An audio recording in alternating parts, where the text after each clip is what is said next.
Welcome back. We are finally going to start building our killer web page.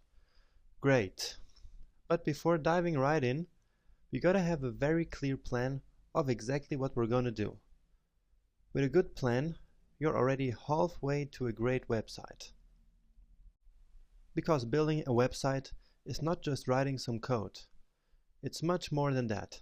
It's a whole process, from complete scratch to a completely functional website. And I'm going to reveal the 7 real-world steps of that process right now.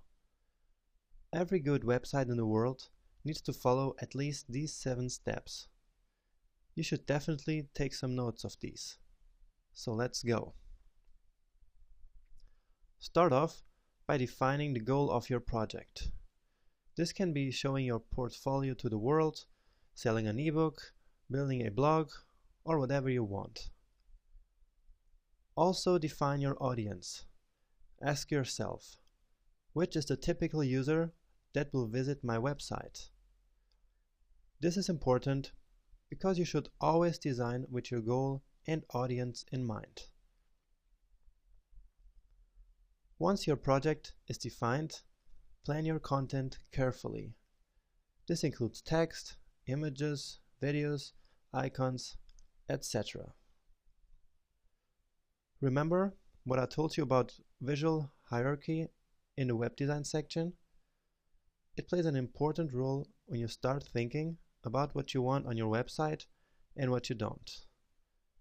Defining the content before actually starting the design is called the content first approach.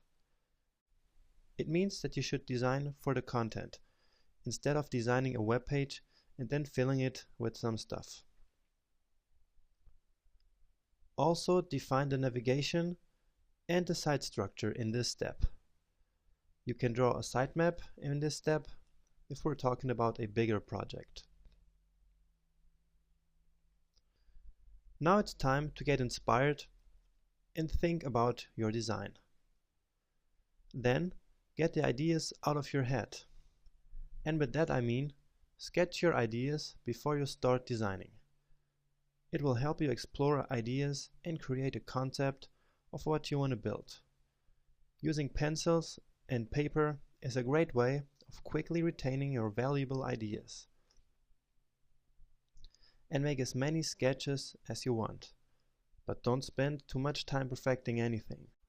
Once you have an initial idea, you can concentrate on the details when designing in HTML and CSS.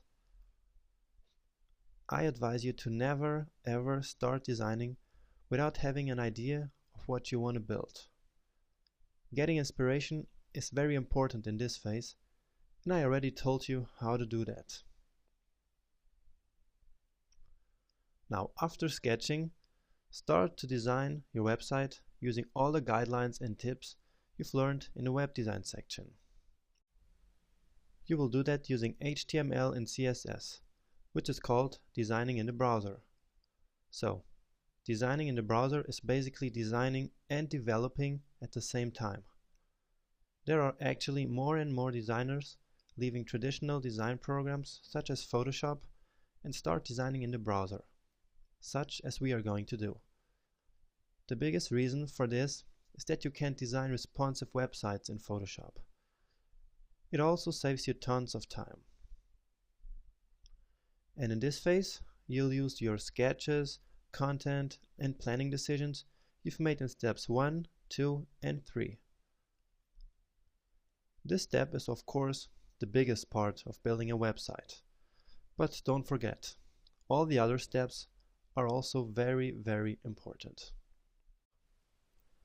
Now, before you can launch your beautiful masterpiece for the world to see it, we have to optimize its performance and for search engines such as Google.